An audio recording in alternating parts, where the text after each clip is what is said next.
إن الحمد لله نحمده ونستعينه ونستغفره ونؤمن به ونتوكل عليه ونعوذ بالله من شرور أنفسنا ومن سيئات أعمالنا من يهده الله فلا مضل له ومن يضلل فلا هادي له وأشهد أن لا إله إلا الله وحده لا شريك له وأشهد أن محمدا عبده ورسوله أما بعد أعوذ بالله من الشيطان الرجيم بسم الله الرحمن الرحيم يا أيها الناس اعبدوا ربكم الذي خلقكم والذين من قبلكم لعلكم تتقون وأيضا قال الله تبارك وتعالى يا أيها الذين آمنوا اتقوا الله حق تقاته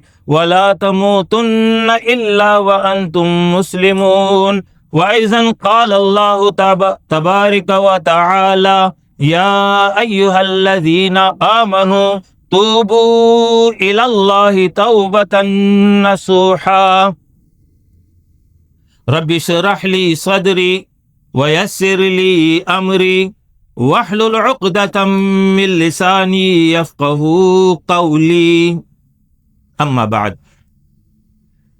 میرے انتہائی محترم بزرگوں، نوجوانوں، نوعمر بچوں اور خواتین اسلام، رمضان المبارک اللہ رب العالمین کی جانب سے دیا گیا انعام، اس کا احسان اپنے اختتامی مراحل میں ہے۔ آخری عشرہ باقی 2 عشروں پر زیادہ اہمیت کا حامل، اس کی وجہ کہ اسی عشرے کی طاق رات میں لیلۃ القدر موجود ہے۔ رسول اللہ صلی اللہ علیہ وسلم اس آخری عشرے کا اہتمام فرماتے، اپنے گھر والوں کو بھی اس غرض کے لیے بیدار کر لیا کرتے تھے تاکہ ان راتوں سے وہ مستفید ہو سکیں۔ اسی سنت پر عمل کرتے ہوئے آج ہم 27ویں شب میں مسجد کے ماحول میں یہاں جمع ہے، اللہ کی رحمت کے امیدوار ہیں، اللہ سے اس کا فضل اور اس کے کرم کے امید پر یہاں ہم آج مجتمع ہیں۔ اس حوالے سے ابتدا میں حسب سابق میرا بیان ہے اور پھر انشاءاللہ تعالی اجتماعی دعا ہوگی۔ آج جو میں بیان کرنے جا رہا ہوں اس کا خلاصہ پہلے آپ کے سامنے بیان کر دوں تاکہ مضمون آسانی سے سمجھ میں آ سکے۔ سب سے پہلے اللہ رب العالمین نے انسان کو کیوں پیدا کیا، اس کی کیا ذمہ داری ہے، اس حوالے سے اس نے زندگی کیسے گزارنی ہے، اس حوالے سے اللہ رب العالمین نے اسے کیا تعلیمات دی ہیں، اس کے بعد اس پر عمل کیسے ہوگا، اس کے لیے تقوی کی صفت کا ہونا ضروری ہے۔ تقوی کیسے حاصل ہوگا اور اس حوالے سے اللہ اور اس کے رسول کی کیا تعلیمات ہیں، یہ مضمون قرآنی آیات پر مشتمل ہوگا اور تسلسل کے ساتھ آیات بیان کی جائیں گی جس میں یہ مضمون نکھر کر سامنے آئے گا، اور پھر آخر میں توبہ اور استغفار، رجوع الی اللہ، اس حوالے سے نکات کا ذکر ہوگا، اور پھر ہماری مجلس میں خواتین موجود ہیں، انشاءاللہ تعالی آخر میں خواتین سے متعلق کچھ ہدایات اور تعلیمات بیان ہوں گی۔ یہ آج کے درس کا خلاصہ ہے۔ اللہ رب العالمین نے یہ کائنات بے مقصد نہیں پیدا کی، اس کی ایک اسکیم ہے، اس اسکیم کے تحت اس کائنات کو وجود بخشا، اور پھر اس میں اللہ رب العالمین نے انسان کو ایک امتیازی مقام دیا، اسے عقل، شعور، ارادہ بخشا، اچھے اور برے کی تمیز اسے سکھا دی، کائنات کی بے شمار مخلوقات انسان کی خدمت پر لگا دی، انسان کے پاس جو کچھ بھی ہے وہ رب العالمین کا دیا ہوا ہے، ہر آن ہر لمحے رب کا فیض اس پر جاری ہے، یہ سب کچھ رب نے کیا۔ اب رب کا تقاضا یہ ہے کہ یا ایھا الناس اعبدوا ربکم، اے انسانو تمہاری ڈیوٹی یہ ہے کہ تم نے اپنے رب کی عبادت کرنی ہے۔ اللہ رب العالمین نے اسی عبادت کے لیے انسان کو پیدا کیا، وما خلقت الجن والانس الا لیعبدون، کہ انسان میری عبادت کرے گا۔ دوسری ذمہ داری سورہ بقرہ میں بیان کی کہ انی جاعل فی الارض خلیفہ، انسان زمین پر میرا خلیفہ ہوگا۔ عبادت کہتے ہیں اللہ کی رضا اور اس کے پسند کے مطابق قول، عمل، عقیدہ، اخلاق اختیار کرنا، انسان اپنی پوری زندگی میں وفادار بن جائے، مخلص بن جائے، تابع بن جائے اپنے رب کا، اسی کو عبادت کہتے ہیں۔ اس کے بعد بحیثیت خلیفہ اس کی یہ ذمہ داری ہے کہ اللہ رب العالمین نے اسے جو اختیار بخشا ہے، جو صلاحیت اسے دی ہے، لہٰذا اس اختیار اور صلاحیت کو استعمال کرتے ہوئے اللہ کے حکم کو، اس کے قانون کو، اس کے طریقہ اس بندگی کو ان انسانوں پر رائج کرے گا جہاں پر اس کا اختیار چلتا ہے۔ لہٰذا اختیار کے حوالے سے پہلا دائرہ اس کا گھر آتا ہے، لہٰذا گھر پر اللہ کی حکومت قائم ہونا، اللہ کے نظام کے مطابق گھر کا نظام چلنا، یہ شوہر کی ذمہ داری ہے، یہ خاندان کے سربراہ کی ذمہ داری ہے کہ وہ گھر پر جو ہے اللہ کے حکم کے مطابق نظام چلائے گا۔ اس کے بعد دوسرا دائرہ آتا ہے، انسان جہاں کام کرتا ہے وہاں پر اگر وہ ذمہ دار ہے، صاحب حیثیت ہے، اس کی اپنی دکان ہے، اس کا اپنا ادارہ ہے، اس میں وہ اختیار رکھتا ہے، لہٰذا اس کے ماتحت جتنے افراد آتے ہیں ان افراد پر دین کا حکم لاگو کرنا، دین کے مطابق ان کو جو ہے چلانا، یہ اس کی ذمہ داری ہے۔ بحیثیت خلیفہ وہ اللہ کے نائب کی حیثیت سے وہاں پر اللہ کے حکم کو، اس کے قانون کو رائج اور نافذ کرے گا۔ اس کے بعد تیسرا دائرہ آتا ہے، وہ تیسرا دائرہ آتا ہے معاشرے کا۔ معاشرے کے اندر اگر اس کو حیثیت حاصل ہے، لہٰذا اس حیثیت کو وہ استعمال کرے گا اور اس حیثیت کی بنیاد پر اللہ کے حکم کو، اللہ کے نظام کو اس جگہ پر جہاں پر اس کی حیثیت ہے وہاں پر وہ قائم کرے گا۔ مثال کے طور پر کسی برادری کا وہ سربراہ ہے، کسی قوم کا وہ سربراہ ہے، کسی علاقے کا وہ کونسلر ہے، کسی علاقے کا ایم پی اے ہے، کسی علاقے کا ایم این اے ہے، کسی بھی درجے پر وہ صاحب حیثیت ہے، اس کی یہ ذمہ داری بنتی ہے کہ بحیثیت انسان وہ اللہ کا خلیفہ ہے، لہٰذا وہ یہاں پر جو ہے اللہ کے حکم کو، اللہ کے قانون کو، اللہ کے نظام کو رائج کرے گا، نافذ کرے گا، یہ اس کی ذمہ داری ہے۔ یہ وہ تین دائرے میں نے آپ کو بتا دیے۔ پہلا دائرہ گھر کا ہے، دوسرا دائرہ جہاں وہ کام کرتا ہے، تیسرا دائرہ معاشرے کا اگر صاحب حیثیت ہے۔ اس کے بعد چوتھا دائرہ وہ آتا ہے جہاں پر انسان اختیار نہیں رکھتا، اکیلا ہے، منفرد ہے، لیکن یہاں پر بھی اللہ رب العالمین نے اسے رخصت نہیں دی ہے، یہاں پر اس کو وہ حکم متوجہ ہوگا جو بحیثیت امت اللہ نے امت مسلمہ کو عطا کیا ہے۔ کنتم خیر امت اخرجت للناس تأمرون بالمعروف تنہون عن المنکر، تم نیکی کا حکم دو گے، تم برائی سے روکو گے۔ لہٰذا یہ مسلم معاشرے کی ذمہ داری ہے کہ وہ اجتماعی ماحول میں اللہ کے نظام کو قائم کرے، اللہ کے دین کے مطابق اپنے معاشرے کا نظام بنائے۔ لیکن اگر معاشرہ ایسا ہو کہ وہاں پر جو ہے معاشرے کے لوگ خود دین سے باغی ہو گئے ہوں، دین سے دور ہو گئے ہوں، دین کے اوپر چلنا نہیں چاہتے، تو ایسی صورت میں وہ شخص جو شعوری اسلام قبول کر چکا ہے، جو یہ جانتا اور سمجھتا ہے کہ میں اللہ رب العالمین کی طرف سے مقرر کردہ ہوں، تو اس معاملے میں اس کو رخصت نہیں ہے کہ میں چونکہ اکیلا ہوں، منفرد ہوں، لہٰذا میں اکیلا کیا کام کروں گا۔ سیدنا لقمان اپنے صاحبزادے کو سورہ لقمان میں انہوں نے جو نصیحت کی اس کا ذکر کیا گیا ہے، وہاں پر جو ہے سیدنا لقمان اپنے بیٹے کو کہہ رہے ہیں، جہاں دیگر ہدایات دی ہیں اس کے ساتھ ساتھ یہ ہدایت بھی دی ہے کہ وَأْمُرْ بِالْعُرْفِ، تمہارا کام یہ ہے کہ تم نیکی کا حکم دو گے۔ پھر ساتھ ہی بتا دیا فَإِنَّ ذَلِكَ مِنْ عَزْمِ الْأُمُورِ، یہ عزیمت کا راستہ ہے۔ مطلب یہ ہے کہ جب تم نیکی کا حکم دو گے، برائی سے لوگوں کو روکو گے، معاشرہ تمہاری مخالفت کرے گا، معاشرہ تمہارے ساتھ چلنے کے لیے تیار نہیں ہوگا، تو ایسی صورت میں تم نے جو ہے خاموشی نہیں اختیار کرنی، تم نے کونے کھدروں میں نہیں جانا ہے، بلکہ عزیمت کا راستہ اختیار کرنا ہے۔ باہر صورت یہ کام ہے جو تم نے کرنا ہی کرنا ہے۔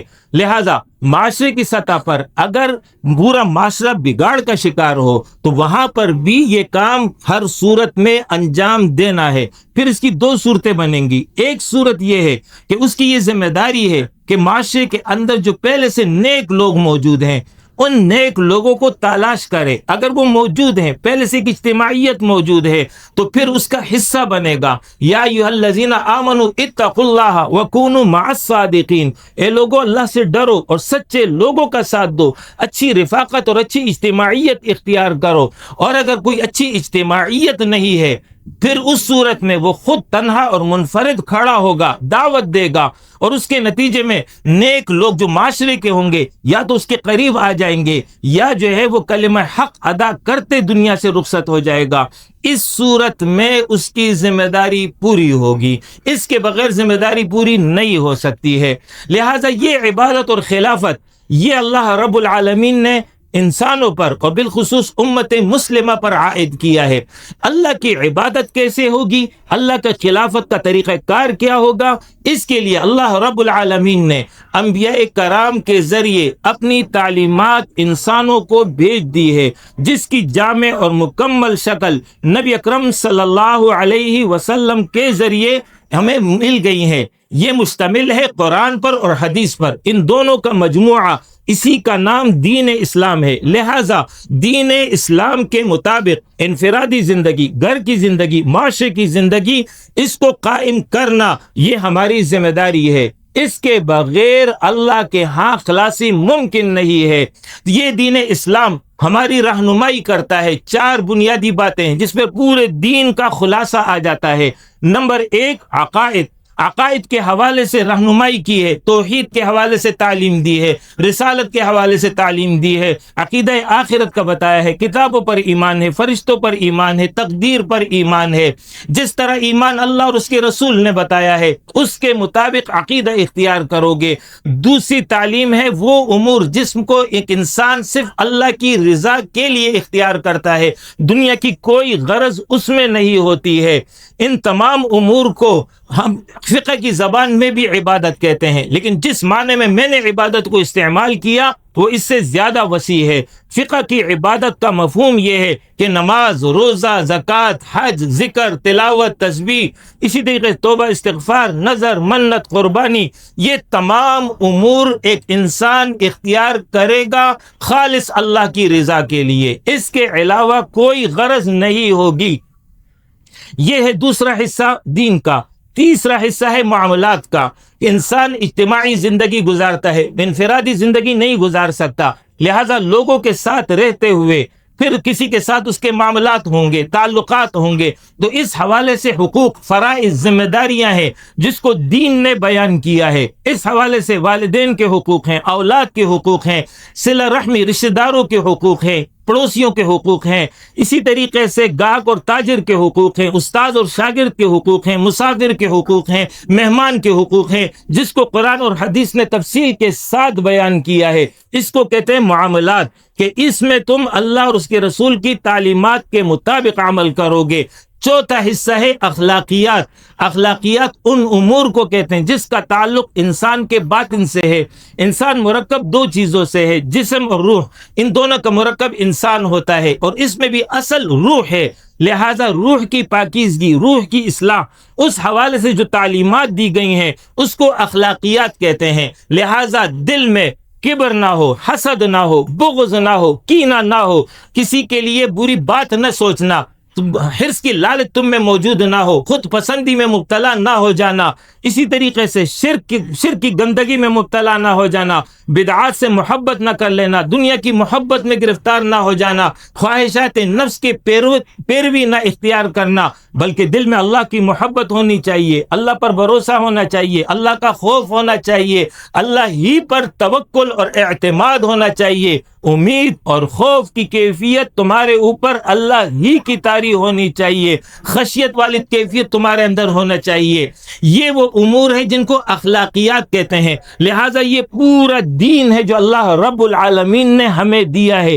زندگی کا کوئی دائرہ، زندگی کا کوئی حصہ ایسا نہیں ہے کہ جس کے لیے اللہ اور اس کے رسول نے تعلیمات نہ دی ہوں۔ ہم سے مطالبہ یہ ہے ادخلوا فی السلم کافہ، اسلام میں پورے کے پورے داخل ہوگے۔ ایسا نہیں ہو سکتا ہے عقیدہ اختیار کر لو باقی میں آزاد ہو جاؤ، نماز روزہ تو کر لو باقی میں آزاد ہو جاؤ، ایسا ممکن نہیں ہے۔ بلکہ تعلیم دی گئی ہے قل ان صلاتی و نسکی و محیایا و مماتی للہ رب العالمین، آپ کہہ دیجئے میری نماز، میری قربانی، میرا جینا، میرا مرنا سب اللہ کے لیے ہے۔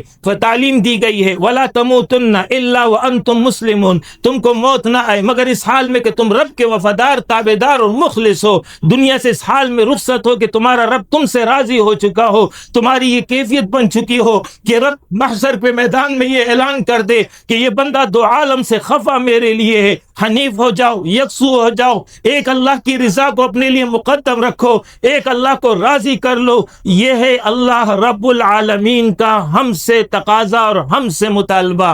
اس طریقے سے جو زندگی گزارے گا یہ ہے وہ حقیقی مومن، یہ ہے وہ انسان جس کے لیے اللہ رب العالمین نے اپنی رضا کا اعلان کیا ہے، جس کے لیے جنت کے انعامات اور اکرامات ذکر کیے ہیں۔ لیکن اگر ایک انسان بغاوت کی راہ پر چلے گا، سرکشی اختیار کرے گا، نافرمانی اختیار کرے گا، اللہ کے دین کو چھوڑ کر کے نفس کی خواہشات کے مطابق زندگی گزارے گا، شیطان کے راہوں پر نکل جائے گا، دنیا کی محبت میں گرفتار ہو جائے گا، تو 40 سال، 60 سال، 90 سال کی زندگی ہے، شب و روز ہیں، یہ گزر جائیں گے۔ پھر بالآخر اسے جہنم میں جانا ہوگا، پھر اسے جہنم میں دھکیل دیا جائے گا۔ یہ وہ حقیقت ہے جس کو قرآن نے واضح طور پر بیان کیا ہے، کوئی بات ڈھکی چھپی نہیں رکھی ہے۔ لہٰذا یہ ہے وہ انسان کی ذمہ داری جس کے مطابق اس نے جو ہے یہ دنیا کی زندگی گزارنی ہے۔ یہ میرے تقریر کا پہلا حصہ تھا جو میں نے آپ کے ذہن نشین کرا دیا۔ اب یہاں پر سوال پیدا ہوگا کہ ہم میں وہ کیفیت کیسے پیدا ہو کہ جس کے نتیجے میں ہم اللہ کے وفادار، تابعدار، مخلص بن جائے۔ اس لیے کہ نفس کی کیفیت یہ ہے کہ اس کو تھوڑی دیر کے لیے بھی آزاد چھوڑ دیا جائے تو ان النفس لامارۃ بالسوء، وہ گناہوں کی طرف مائل ہو جاتا ہے۔ دنیا کی رنگینیاں ہیں، دنیا کی خواہشات ہیں، وہ انسان کو بہکا دیتی ہیں، انسان کا نفس گناہ کی طرف جا رہا ہے۔ اس کے ساتھ ساتھ انسان کا بدترین دشمن شیطان موجود ہے۔ شیطان نے روز اول سے یہ اعلان کیا ہوا ہے کہ یہ آدم اور اس کی اولاد میری دشمن ہے، میں دائیں سے بائیں سے آگے سے پیچھے سے ہر حربہ استعمال کروں گا، لیکن اس انسان کو نہیں چھوڑوں گا، اس کو میں گمراہ کر کے رہوں گا۔ لیکن ساتھ ہی اس نے کہہ دیا الا عبادک المخلصین، ہاں میرا داؤ تیرے مخلص بندوں پر نہیں چلے گا۔ لہٰذا ہمیں بھی فکر مند ہو جانا چاہیے کہ ہم کس طرح اللہ کے مخلص بندے بن جائے۔ اگر ہم اللہ کے مخلص بندے بنیں گے تو تب کہیں جا کر کے شیطان کے داؤ سے محفوظ رہیں گے، نفس کی خواہشات سے محفوظ رہیں گے، دنیا کی رنگینیاں ہمیں متاثر نہ کر سکیں گی۔ لہٰذا اس مضمون کو سمجھنے کے لیے یہ بات سمجھ لیجئے، اس کے لیے ضروری ہے کہ دل میں تقوی پیدا ہو۔ رسول اللہ صلی اللہ علیہ وسلم نے ارشاد فرمایا التقوی ہا ہنا، اے لوگو تقوی اس جگہ ہے۔ تمہارے دل میں اگر تقوی ہوگا تو تم مؤمن ہے، اگر تمہارے دل میں تقوی نہیں ہے تو مؤمن نہیں ہو سکتے ہو۔ تقوی کہتے کس کو ہیں، اس حوالے سے مفہوم خلاصہ بیان کر دیتا ہوں۔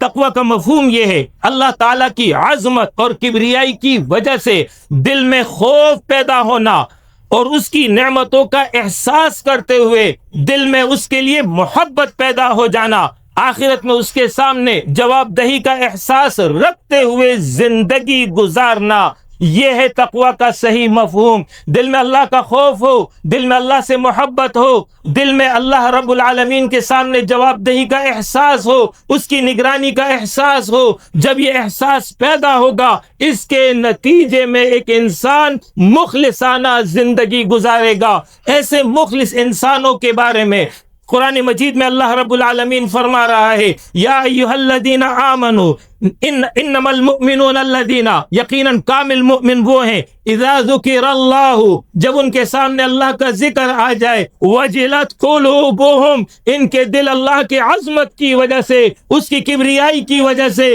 اس کے علو شان کی وجہ سے لرز جاتے ہیں۔ لہذا ہر مومن ہر عمل کو اختیار کرنے سے پہلے یہ سوچے گا میں یہ کام کرنے تو جا رہا ہوں، آیا اس کرنے کے نتیجے میں میرا رب مجھ سے راضی ہوگا یا میرا رب مجھ سے ناراض ہوگا؟ جب بندہ اس کو سوچ لے اور یہ سامنے اس کے سامنے نقشہ آ جائے، اس عمل کے نتیجے میں میرا رب مجھ سے راضی ہو رہا ہے، اس عمل کو وہ کر گزرے، اور اگر یہ نتیجہ آ رہا ہے کہ اس عمل کے نتیجے میں میرا رب مجھ سے ناراض ہوگا، وہ اس کیفیت میں اس سے باہر آ جائے، اس عمل سے رک جائے، یہ ہے کامل مومن، یہ ہے آئیڈیل مومن۔ یہ کیفیت پیدا ہوگی تو تب کہیں جا کے مخلصانہ عبادت اللہ کی کر سکو گے۔ اسی لیے اللہ رب العالمین نے ارشاد فرمایا، یا ایھا الذین آمنو، اے مومنو، اتقوا اللہ حق تقاتہ، اے لوگو اللہ سے ڈرو جیسے اللہ سے ڈرنے کا حق ہے۔ اللہ سے ڈرنے کا حق اسی وقت ہوگا جب اللہ رب العالمین کی کبریائی، اللہ رب العالمین کی عظمت دل میں بیٹھ جائے۔ جب تک اللہ کی عظمت دل میں نہیں بیٹھے گی، جب تک اللہ کی کبریائی دل میں نہیں بیٹھے گی، جب تک اس کا شان جلال انسان کے سامنے واضح نہیں ہوگا، اللہ کی عظمت نہیں بیٹھ سکتی ہے۔ جب اللہ کی شان جلال آ جائے گا، عظمت پیدا ہو جائے گی، خوف پیدا ہو جائے گا۔ یہ خوف اس کو گناہ سے روکے گا، یہ خوف اس کو اللہ رب العالمین کی طرف پلٹنے پر مجبور کر دے گا۔ اس کو حق تقوی کہتے ہیں۔ یا ایھا الذین آمنو اتقوا اللہ حق تقاتہ، محض تقوی نہیں ہے بلکہ حق تقوی ہے۔ لہذا اس تقوی کے حصول کے لیے سب سے اہم اور بنیادی بات وہ یہ ہے کہ رب کی پہچان انسان کو حاصل ہو جائے۔ اس کے نتیجے میں ہی دل میں اللہ کی عظمت پیدا ہوگی۔ اللہ کی پہچان کے لیے اللہ رب العالمین نے قرآن مجید میں کائنات میں اپنی قدرت کے مظاہر بیان کیے ہیں۔ ان مظاہر کائنات میں آسمان ہے، زمین ہے، سورج ہے، چاند، ستارے، سیارے، ہوا، بادل، بارشیں، سمندر، چرند پرند، نباتات، جمادات اور خود انسان کی تخلیق، ان تمام میں اللہ رب العالمین کی قدرت کی نشانیاں موجود ہیں۔ کائنات میں اللہ تعالیٰ کی تخلیق، اس کی قدرت، صنعت کی نشانیاں جا بجا بکھری ہوئی موجود ہیں، چار سو موجود ہیں، جو ایک عقل سلیم رکھنے والے کے لیے، ایک عبد منیب رکھنے والے کے لیے مستقل رہنما ہے، جس کے ذریعے ایک انسان اپنے رب کو پہچان کر، جان کر اس کی عظمت کا معترف ہو جاتا ہے، اور اس کے نتیجے میں ایسا انسان اللہ کا مخلص بندہ بن جاتا ہے، اسی کا ملجا اور ماوا، اسی کو اپنا ملجا اور ماوا بنا لیتا ہے، اس کا قرب پانے کے لیے، اس کا محبوب بننے کے لیے سعی اور جد و جہد کرتا ہے۔ یہی رب کی پہچان اور اس کے نتیجے میں اس کی عظمت کا احساس، اللہ کا خوف اس کے دل میں پیدا کر دیتا ہے۔ معرفت رب یہی وہ چیز ہے جس کے نتیجے میں ایک انسان کے دل میں اللہ کا خوف پیدا ہوتا ہے۔ رسول اللہ صلی اللہ علیہ وسلم نے اس حوالے سے اپنی مثال بیان کی ہے۔ ارشاد فرمایا، فواللہ، خدا کی قسم، لَأَنَا أَعْلَمُهُمْ بِاللَّهِ، میں تم سب سے زیادہ اپنے رب کو جاننے والا ہوں، مجھ سے زیادہ میرے رب کو کوئی بھی نہیں جانتا۔ وَأَشَدُّهُمْ لَهُ خَشْيَةً، اور سب سے زیادہ اللہ سے ڈرتا ہوں۔ یہ ہے وہ معرفت، یہ ہے وہ پہچان۔ جتنی پہچان زیادہ ہوگی اتنا ہی اللہ کا خوف دل میں پیدا ہوگا، اتنا ہی دل میں اللہ کی عظمت پیدا ہوگی۔ اسی وجہ سے قرآن مجید بار بار کائنات کے مظاہر قدرت کی طرف انسان کو متوجہ کرتا ہے۔ ارشاد ربانی ہے، فرمایا، ان فی خلق السماوات والارض واختلاف اللیل والنہار لآیات لأولی الالباب، یقیناً آسمان و زمین کی پیدائش میں، دن و رات کی اختلاف میں یقیناً عقل مند لوگوں کے لیے نشانیاں موجود ہیں۔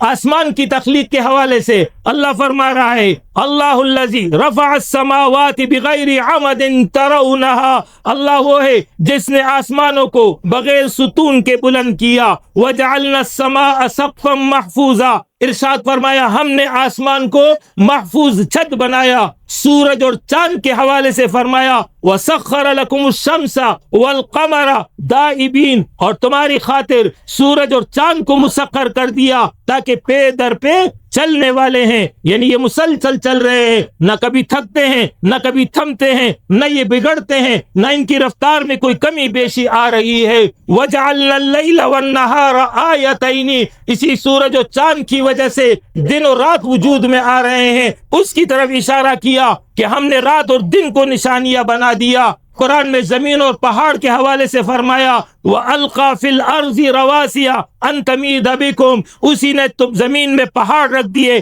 تاکہ زمین تمہیں لے کر ہلنے نہ لگے۔ ارشاد فرمایا سمندر کے حوالے سے، دریاؤں کے حوالے سے وَالَّذِي سَخَّرَ الْبَحْرَ، اسی نے سمندر کو تمہارے لیے مسخر کر دیا۔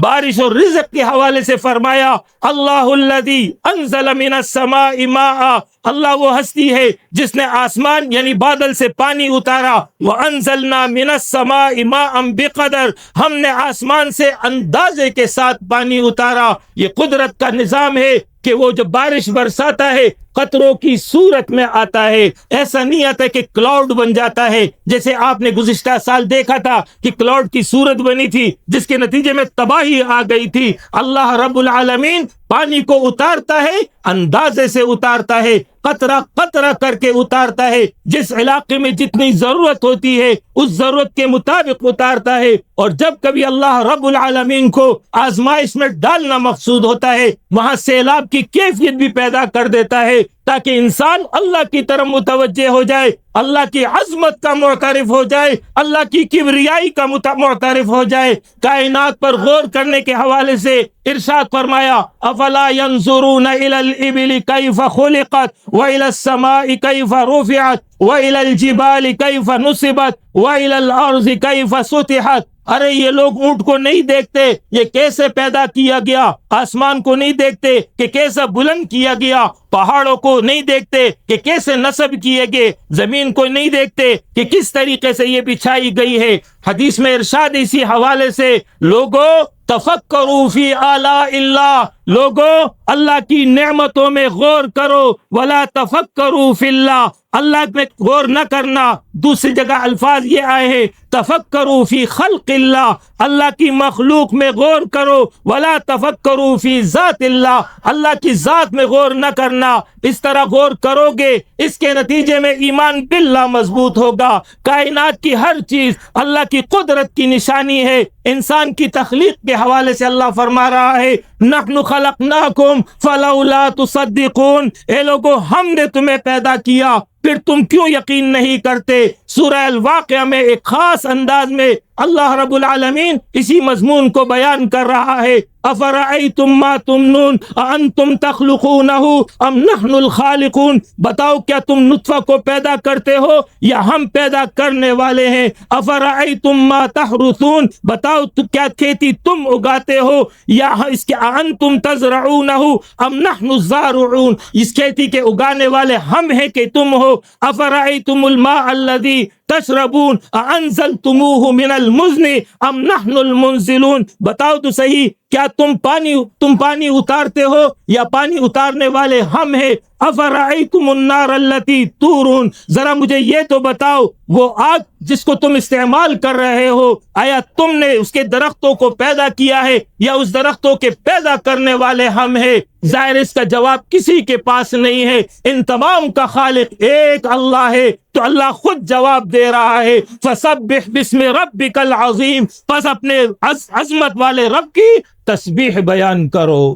وہ اکیلا ہے، وہ منفرد ہے، وہی خالق ہے، وہی مالک ہے، وہی رازق ہے، وہی بندگی کے لائق ہے، اسی کی اطاعت ہوگی۔ سورہ النمل میں توحیدی سوالات اللہ نے اٹھائے ہیں۔ ارشاد فرمایا امن خلق السماوات والارض، مجھے ذرا بتاؤ کون ہے جس نے آسمان و زمین کو پیدا کیا؟ اِلٰہٌ مع اللہ، کیا اللہ کے ساتھ کوئی اور الہ ہے؟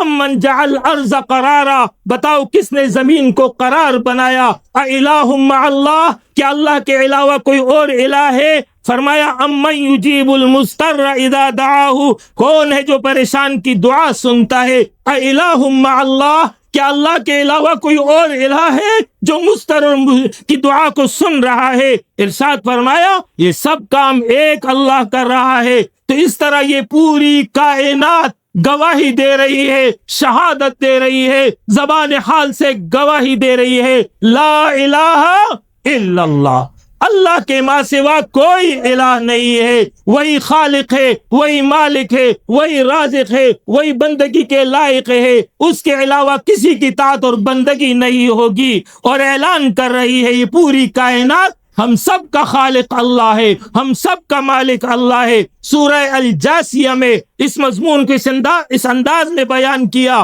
ان فی السماوات والارض لآیات للمؤمنین، یقیناً آسمان اور زمین میں ایمان والوں کے لیے نشانیاں موجود ہیں۔ ارشاد فرمایا وفی خلقکم، اے انسانوں تمہاری تخلیق میں بھی نشانی موجود ہے، وما یبث من دابۃ، اور وہ جانور جو ہم نے پھیلائے ہیں اس میں بھی نشانیاں موجود ہیں، لقوم یوقنون، اس قوم کے لیے جو یقین کرے۔ انسان کو متوجہ کیا کہ اے انسان وفی انفسکم افلا تبصرون، خود تمہارے ذات میں اللہ کی قدرت کی نشانیاں موجود ہے، افلا تبصرون، کیا تمہیں یہ نشانیاں نظر نہیں آ رہی ہے؟ انسان ذرا غور تو کر لے، اپنے پیدائش کے مراحل پر غور کر لے، اپنے اعضاء کی بناوٹ پر غور کر لے اور اس کی ترتیب پر غور کر لے۔ انسان اپنے جسم کے اندرونی نظام اور پیدائش کے مرحلہ وار ان حالات پر غور کر لے، انسان اپنی شکلوں پر غور کر لے، انسان اپنی زبان اور صورتوں پر غور کر لے، یہ سب کچھ کرنے والا ایک اللہ ہے۔ اسی اللہ نے انسان کو یہ بیش بہا قیمتی اعضاء دیے ہیں۔ ظاہری اعضاء میں آنکھ ہے، زبان ہے، ناک ہے، کان ہے۔ فتبارک اللہ احسن الخالقین، پس بابرکت ذات ہے، سب سے بہترین تخلیق کرنے والی ذات ہے۔ اسی اللہ رب العالمین نے دل، جگر، گردہ کیا کیا اعضاء دیے ہیں، کچھ دیر کے لیے اس میں انتشار پیدا ہو جائے، فساد اور بگاڑ پیدا ہو جائے، انسان کی زندگی خطرے میں بن جاتی ہے۔ یہ بیش بہا انعامات اور یہ اعضاء اللہ رب العالمین نے انسان کو بخشے ہیں، اس لیے بخشے ہیں کہ انسان اللہ کا وفادار بن جائے، شکر گزار، وفادار اور تابع دار اور مخلص بن جائے۔ یہ نہیں کہ یہ سب کچھ کرنے کے بعد وہ بغاوت کی راہ پہ چل پڑے، انکار کی راہ پر چل پڑے۔ ارشاد فرمایا واختلاف اللیل والنہار،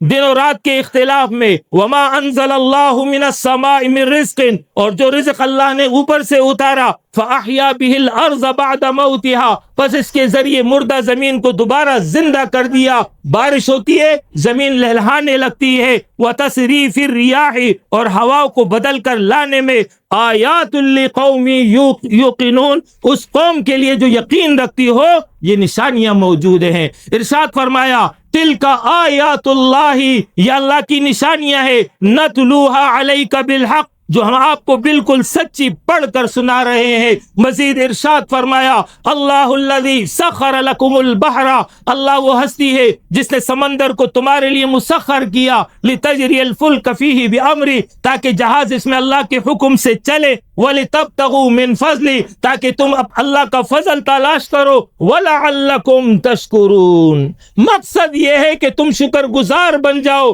وفادار بن جاؤ، تابع دار بن جاؤ، عبادت والی زندگی اختیار کرو۔ مزید ارشاد فرمایا وَسَخَّرَ لَكُم مَّا فِي السَّمَاوَاتِ وَمَا فِي الْأَرْضِ، اللہ نے مسخر کیا تمہارے لیے آسمان اور زمین کو، جمیعا منہ، سب کچھ اپنی طرف سے، ان فی ذالک لآیات لقوم یتفکرون، اس میں نشانی ہے اس قوم کے لیے جو غور و فکر کرے۔ یہ وہ نشانیاں ہے، ان کا خلاصہ یہ ہے کہ اللہ رب العالمین ان آیات کے ذریعے انسان کو کائنات پر غور کرنے کی دعوت دے رہا ہے۔ آسمان اور زمین، اس کا نظام اور اس کی عظمت اس بات کی دلیل ہے کہ ان سب کا خالق ایک عظیم خالق ہے، جس کی یہ قدرت کی شاہکار ہمیں نظر آ رہی ہے۔ انسان کا وجود خود اللہ تعالیٰ کی قدرت کی بڑی نشانی ہے۔ زمین پر بے شمار مخلوقات اللہ نے پھیلا دی تاکہ انسان اس کے ذریعے اپنے رب کی قدرت کو دیکھے اور اس کے نتیجے میں اپنے رب کو پہچان لے۔ رات و دن کا یہ باقاعدہ نظام اور تربیت خود بخود وجود میں نہیں آ گیا، اس کے پیچھے خالق موجود ہے، اس کے پیچھے اللہ موجود ہے۔ مردہ زمین کا دوبارہ سرسبز ہونا اس کی قدرت اور قیامت کے دن مردوں کے زندہ ہونے کی دلیل ہے۔ سمندر اور کائنات کی اشیاء انسان کے فائدے کے لیے اللہ رب العالمین نے مسخر کی ہے۔ ان آیات میں اللہ رب العالمین نے 3 درجے ذکر کیے لوگوں کے۔ نمبر 1 مؤمنین، ایمان ہوگا، ان آیات سے فائدہ ممکن ہے۔ نمبر 2 یوقنون، یقین رکھو گے تبھی ان آیات کا مفہوم سمجھ میں آئے گا۔ اور نمبر 3 یعقلون، عقل رکھو گے تو تب اللہ کی یہ باتیں تمہاری سمجھ میں آئیں گی۔ یہ وہ آیات تھی کہ جس کے ذریعے اللہ رب العالمین نے کائنات کے اشیاء پر غور کرنا اور اس کے نتیجے میں اپنے رب کو پہچاننے کے حوالے سے حکم دیا ہے۔ اب میں وہ آیات آپ کے سامنے پڑھ رہا ہوں جس کے ذریعے خود اللہ رب العالمین کا ایک تعارف انسانوں کے سامنے آ رہا ہے۔ قرآن اعلان کر رہا ہے الحمدللہ رب العالمین، تمام الوہیت کی صفات مختص ہے ایک اللہ کے لیے۔ اللہ کے علاوہ نہ خالق کوئی ہے، نہ مالک کوئی ہے، نہ حاکم کوئی ہے، نہ مدبر کوئی ہے، نہ منتظم کوئی ہے۔ الحمدللہ رب العالمین، وہ اللہ جو تمام جہانوں کا خالق ہے، تمام جہانوں کا مالک ہے، تمام جہانوں کا پروردگار ہے، تمام جہانوں کا حاکم ہے۔ ارشاد فرمایا اللہ لا الہ الا هو الحی القیوم لا تأخذه سنة ولا نوم۔ ارشاد فرمایا لہ ما فی السماوات وما فی الارض من ذا الذی یشفع عنده الا بإذنه یعلم ما بین ایدیہم وما خلفهم ولا یحیطون بشیء من علمه الا بما شاء وسع کرسیہ السماوات والارض ولا یؤوده حفظهما وهو العلی العظیم۔ ارشاد فرمایا کہ اللہ رب العالمین وہ ہستی ہے کہ اس کے سوا کوئی عبادت کے لائق نہیں، ہمیشہ زندہ رہنے والا، سارے عالم کو اپنی تدبیر سے قائم رکھنے والا، نہ اس کو اونگ آتی ہے نہ اس کو نیند آتی ہے۔ جو کچھ آسمانوں میں ہے اور جو کچھ زمین میں ہے، سب کا خالق، سب کا مالک، سب کا حاکم ایک اللہ ہے۔ کون ایسا شخص ہے جو اس کے حضور اس کے اذن اور اجازت کے بغیر سفارش کر سکے؟ جو کچھ مخلوقات کے سامنے ہو رہا ہے یا ہو چکا ہے اور جو کچھ ان کے بعد ہونے والا ہے، وہ سب کا جاننے والا ہے، اور اس کی معلومات میں سے کسی چیز کا احاطہ کوئی نہیں کر سکتا مگر جس قدر وہ چاہے، اور اس کی کرسی، سلطنت اور حکومت تمام آسمان اور زمین کو محیط ہے، اور اس پر ان دونوں یعنی آسمان اور زمین کی حفاظت ہرگز دشوار نہیں ہے۔ وہی سب سے بلند رتبہ اور بڑی عظمت والا ہے۔ اللہ نور السماوات والارض، اللہ آسمان اور زمین کو رہنمائی دینے والا ہے۔ تبارک الذی بیدہ الملک وہو علی کل شیء قدیر، بڑی برکت والا ہے وہ جس کے قبضہ میں ساری بادشاہی ہے اور جو ہر چیز پر قادر ہے۔ وہو العزیز الغفور، وہی بہت عزت والا، بہت بخشنے والا ہے۔ وہو اللطیف الخبیر، وہی ہر باریکی کو جاننے والا، بڑا باخبر ہے۔ فاطر السماوات والارض، بنانے والا ہے آسمان اور زمین کو۔ جعل لکم من انفسکم ازواجا، جس نے تمہارے نفس سے تمہارے جوڑے بنائے۔ ومن الانعام ازواجا، چوپایوں کے ان کے لیے جوڑے بنائے۔ یزرعوکم فی، اس زمین میں وہ تم کو پھیلا رہا ہے۔ خلاصہ یہ ہے لیس کمثلہ شیء، اس کی مثال ہی نہیں ہے، اس کی نظیر ہی نہیں ہے، کوئی چیز اس کی مثال نہیں بن سکتی۔ وہو السمیع البصیر، وہی ذات سننے اور دیکھنے والی ہے۔ لہ مقالید السماوات والارض، اللہ ہی کے لیے اختیار ہے آسمان اور زمین کا۔ یبسط الرزق لمن یشاء ویقدر، کشادہ کر دیتا ہے جس کے لیے چاہے رزق کو اور جس کے لیے چاہے تنگ کر دیتا ہے۔ انہ بکل شیء علیم، یقیناً وہ ہستی سب کچھ کے جاننے والی ہے۔ مزید ارشاد فرمایا وَلِلَّهِ الْمَثَلُ الْأَعْلَى وَهُوَ الْعَزِيزُ الْحَكِيمُ، اور اللہ کی شان سب سے بلند ہے اور وہی عزت اور حکمت والا ہے۔ ارشاد فرمایا هُوَ الَّذِي يَبْدَأُ الْخَلْقَ ثم يعيده، وہی ہے جس نے پہلی بار بنایا پھر اسے لوٹا دے گا، وَهُوَ أَهْوَنُ عَلَيْهِ، اور یہ بات اس پر بہت آسان ہے، وَلَهُ الْمَثَلُ الْأَعْلَى فِي السَّمَاوَاتِ وَالْأَرْضِ، اور اسی کے لیے آسمان اور زمین میں اس کی شان نہایت بلند ہے، اور وہ غالب اور حکمت والا ہے۔ یہی وہ اظہار ہے جو بندہ مومن اللہ اکبر کہہ کے کر رہا ہوتا ہے جب وہ نماز کے لیے کھڑا ہوتا ہے۔ اللہ اکبر، اللہ سب سے بڑا ہے، یہ اعلان اس بات کا خالق وہی ہے، مالک وہی ہے، حاکم وہی ہے، مدبر و منتظم وہی ہے، نظام حکومت اسی کا چلے گا، قانون اسی کا چلے گا، اس کے علاوہ کسی کی اطاعت اور بندگی نہیں ہوگی۔ یہ ہے وہ اللہ اکبر کا صحیح مفہوم۔ اللہ کی کبریائی اور جلال شان خود قرآن نے کن الفاظ میں بیان کی ہے، اس کا خلاصہ بیان کر رہا ہوں۔ ارشاد فرمایا وَلَهُ الْكِبْرِيَاءُ فِي السَّمَاوَاتِ وَالْأَرْضِ، فرمایا کبریائی صرف اسی کی ہے، آسمانوں میں بھی اور زمین میں بھی۔ وَمَا قَدَرُ اللَّهَ حَقَّ قَدْرِهِ، فرمایا وَالْأَرْضُ جَمِيعًا قَبْضَتُهُ يَوْمَ الْقِيَامَةِ وَالسَّمَاوَاتُ مَطْوِيَّاتٌ بِيَمِينِهِ، قیامت کے دن زمین اس کی مٹھی میں ہوگی، آسمان اس کے دائیں ہاتھ میں لپٹے ہوئے ہوں گے۔ انما امرہ اذا اراد شیئا ان یقول لہ کن فیکون، جب وہ کہہ دیتا ہے کن تو وہ شے وجود میں آ جاتی ہے۔ اس کی عظمت ان الفاظ میں بیان کی گئی، الذین یحملون العرش ومن حولہ یسبحون بحمد ربہم ویؤمنون بہ ویستغفرون للذین آمنوا، عرش اٹھانے والے فرشتے بھی مسلسل اس کی تسبیح میں مشغول ہیں، یخافون ربہم من فوقہم ویفعلون ما یؤمرون، وہ اپنے رب سے ڈرتے ہیں۔ ان آیات میں جو کچھ بیان ہوا یہ در حقیقت اللہ کی عظمت کو بیان کر رہی ہے، اللہ کی کبریائی کو بیان کر رہی ہے۔ جب دل میں اللہ کی عظمت بیٹھے گی تو اس کے نتیجے میں ہی تقوی پیدا ہوگا، اور تقوی اس کے نتیجے میں ایک انسان اللہ کا وفادار اور مخلص بن جائے گا۔ اسی لیے ارشاد فرمایا یا ایھا الذین آمنوا اتقوا اللہ حق تقاتہ، اے مومنو اللہ سے ڈرو جیسے اس سے ڈرنے کا حق ہے، اس کے غضب سے بچو، اس کی نافرمانی سے بچو، اپنے آپ کو جہنم سے بچاؤ۔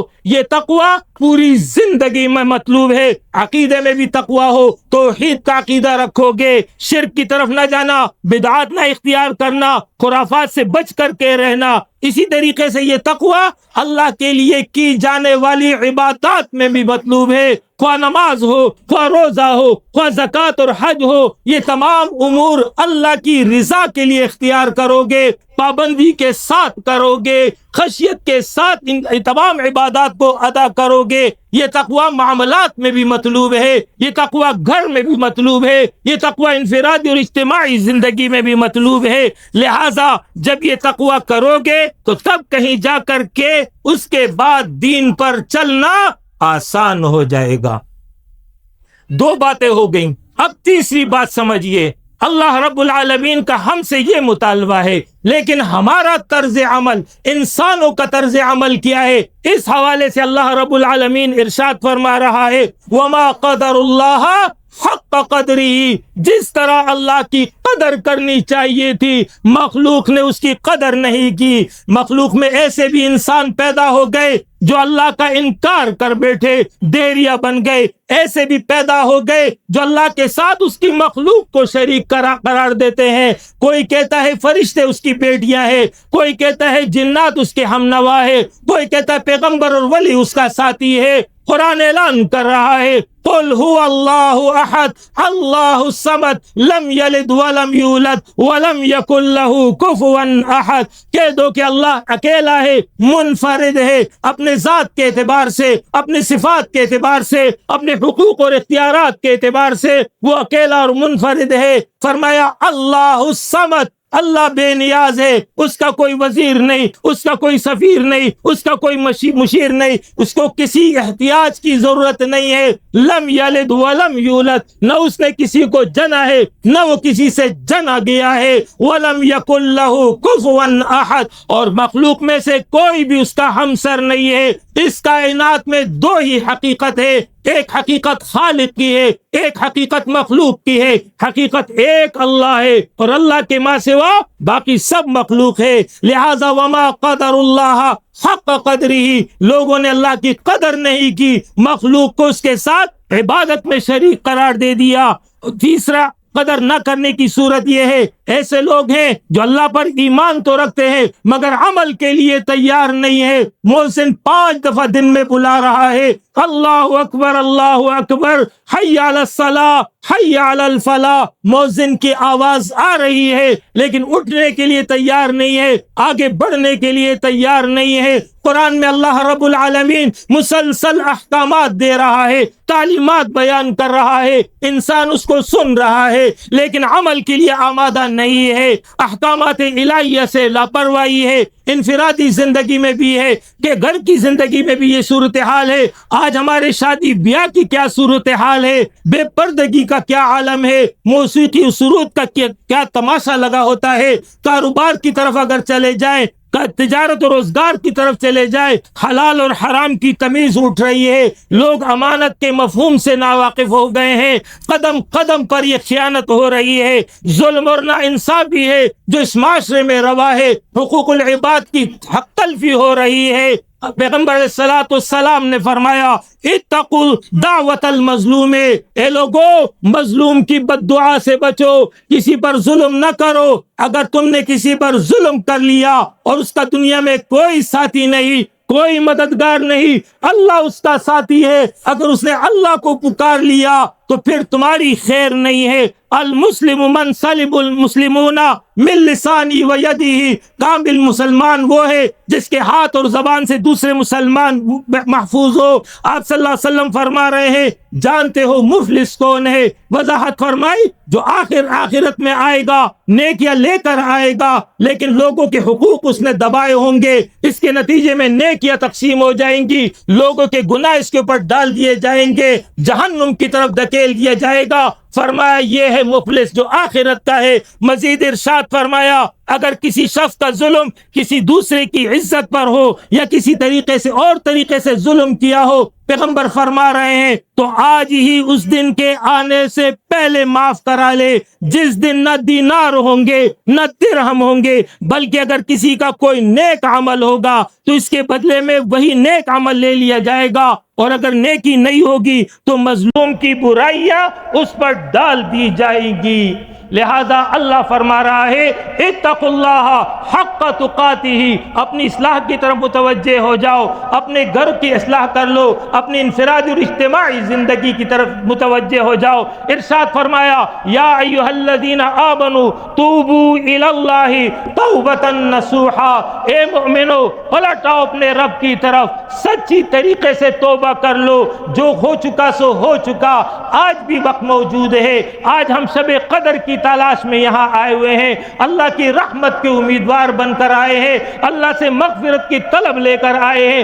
عزم کر لیجئے، اپنی پچھلی زندگی پر غور کر لیجئے، اگر کہیں نقص اور عیب موجود ہے آج ہی عزم کر لیجئے، اصلاح پر آمادہ ہو جائیے، اپنی انفرادی زندگی، اپنی گھر کی زندگی، اپنی اجتماعی زندگی کو درست کر لیں۔ فرمایا یا ایھا الذین آمنوا توبوا الی اللہ توبۃ نصوحا، سچی توبہ اختیار کرو۔ سچی توبہ کی 3 شرائطیں ہر گناہ سے متعلق ہے، چوتھی شرط میں تفصیل ہے، 3 جو ہر ایک سے متعلق۔ نمبر 1 اگر گناہ کیا ہے تو اس گناہ کو سے باز آ جاؤ۔ نمبر 2 اس گناہ پر نادم ہو۔ نمبر 3 آئندہ کے لیے عزم کرو پھر یہ غلطی اور یہ کوتاہی نہیں کروں گا۔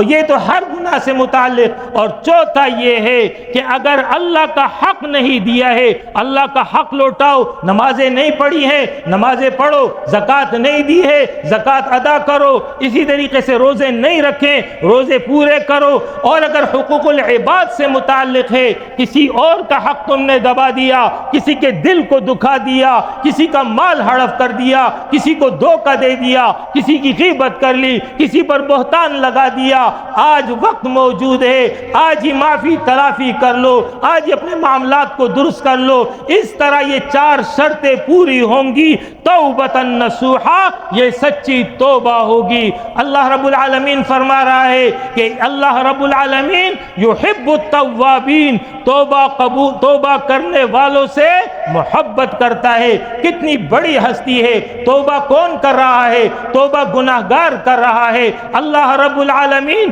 اس گناہگار سے محبت کر رہے ہیں جو اپنی غلطی کو تسلیم کر کے اپنی اصلاح پر آمادہ ہو جاتا ہے۔ اگر کسی باپ کے 2 بیٹے ہوں، ایک وفادار ہے، دوسرا نافرمان ہے، لیکن یہ نافرمان بیٹا زندگی کے کسی بھی مرحلے پر اپنی اصلاح پر آمادہ ہو جائے، معافی تلافی پر تیار ہو جائے، آ کر کے ماں کے دامن سے چمٹ جائے، باپ سے لپٹ جائے کہ اماں جان اور ابا جان جو کوتاہی ہو چکی سو ہو چکی، معاف کر دیجئے، آج کے بعد آپ کو کوئی شکایت نہیں ملے گی۔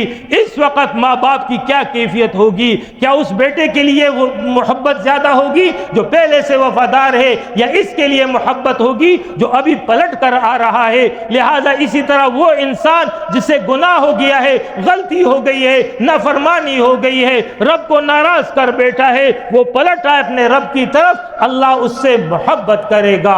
اسی طریقے سے اس بات کو رسول اللہ صلی اللہ علیہ وسلم نے ایک اور حدیث میں بیان کیا۔ ارشاد فرمایا، ایک ایسا شخص جو صحرا میں سفر کر رہا ہے، اونٹ پر اس کا سارا زاد راہ موجود ہے، کچھ دیر کے لیے وہ کہیں ٹھہر جاتا ہے، اس کے بعد اس کی آنکھ لگ جاتی ہے، جب وہ بیدار ہوتا ہے دیکھا اس کا اونٹ غائب ہے، اسی پر اس کی زندگی کا سامان تھا، وہ پریشان سرگردہ پھرتا ہے، کچھ کہیں سے بھی آثار ظاہر نہیں ہوتے ہیں، مایوس ہو کر کے لیٹ جاتا ہے کہ اب تو موت ہے کہ اس کا انتظار ہے۔ اس کی آنکھ پھر لگ جاتی ہے، تھوڑی دیر گزرتی ہے، آنکھ جب اس کی کھلتی ہے دیکھا کہ وہی اونٹ جو غائب تھا اس کے قریب کھڑا ہے، وہ اٹھتا ہے، اونٹ کی مہار کو سنبھالتا ہے، اپنے رب کا شکر ادا کر رہا ہے، لیکن الفاظ زبان سے خوشی کے عالم میں وہ غلط نکل آتے ہیں۔ وہ یہ کہہ رہا ہے، اے میرے رب تیرا بڑا شکر ہے، تو میرا بندہ، میں تیرا رب ہوں۔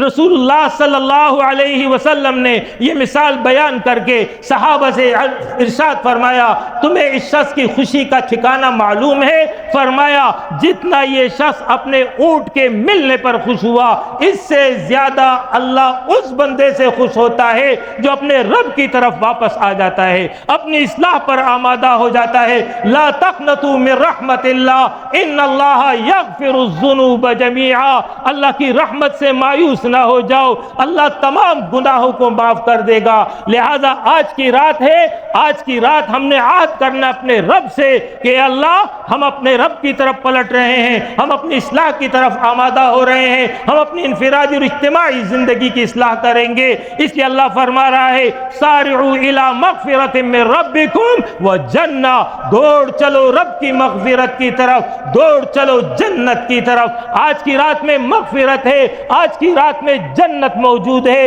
اب ہم پر ہے کہ ہم اس کے لیے کتنے مستعد ہو جاتے ہیں۔ ارشاد فرمایا، قوا انفسکم واہلیکم نارا، ذمہ دار بن جاؤ، اپنے آپ کو بھی جہنم کی آگ سے بچاؤ، اپنے گھر والوں کو بھی جہنم کی آگ سے بچاؤ۔ فکر کرو گے، پلٹو گے، اصلاح پر آمادہ ہوگے، اللہ رب العالمین تمہاری رہنمائی کرے گا۔ ارشاد فرمایا، والذین جاہدوا فینا لنہدینہم سبلنا، جو لوگ ہماری راہ میں کوشش کرتے ہیں، اللہ فرماتا ہے میں ان کے راہ ہموار کرتا ہوں۔ ایک قدم چلو گے، اللہ 2 قدم چل کر آئے گا، تم چل کر آؤ گے، وہ دوڑ کر آئے گا، وہ تمہاری شہرت سے زیادہ قریب ہے، وہ محبت کرنے والی ہستی ہے، وہ معاف کرنے والی ہستی ہے، غافر الذنب قابل التوب، گناہوں کو معاف کرنے والی ہے، توبہ کو قبول کرنے والی ہستی ہے۔ اللہم انک عفو تحب العفو فاعف عنا، اے اللہ تو معافی کو، اے اللہ تو معاف کرنے والا ہے، اے اللہ تو معافی کو پسند کرتا ہے، اے اللہ ہمیں بھی معاف کر دے۔ اس طریقے سے اپنے رب کی طرف پلٹیں گے، انشاءاللہ تعالی اللہ کی رحمت متوجہ ہو جائے گی۔ آخر میں خواتین کے لیے ہدایت ہے، خواتین سے میری گزارش یہ ہے کہ اللہ رب العالمین نے ان کو ایک بہت بڑی ذمہ داری عطا کی ہے، نسل نو کی پیدائش پرورش میں ان کا اہم کردار ہے. یہ اللہ کی امانت ہے جو اللہ رب العالمین نے ان کو دی ہے. لہذا اپنے اولاد کی تربیت کرے, اپنے اولاد کو مسلمان بنائے, صحیح عقیدے کی رہنمائی کرے, دین پر چلائے. اس کے لیے ضروری ہے کہ آپ خود دین پر ہو. اگر آپ دین پر ہوں گے آپ کے بچے بھی دین پر ہوں گے. خواتین کے لیے اللہ رب العالمین کی تعلیمات یہ ہے کہ اپنے پردے کا خیال کرو, اپنی عصمت کا خیال کرو, اپنے شوہر کے وفادار بن کر کے رہو. اس طریقے سے ان تعلیمات پر اگر عمل ہوگا, نماز کی پابندی کرو, غیبت نہ کرو, کسی کے حقوق نہ دباؤ, ان امور کی پابندی خواتین کرے گی. خواتین کے لیے اللہ رب العالمین نے بہت آسان طریقہ جنت بتایا ہے. ارشاد فرمایا وہ خاتون جو اس حال میں دنیا سے رخصت ہوئی اس کا شوہر اس سے راضی رہا وہ جنت میں جائے گی.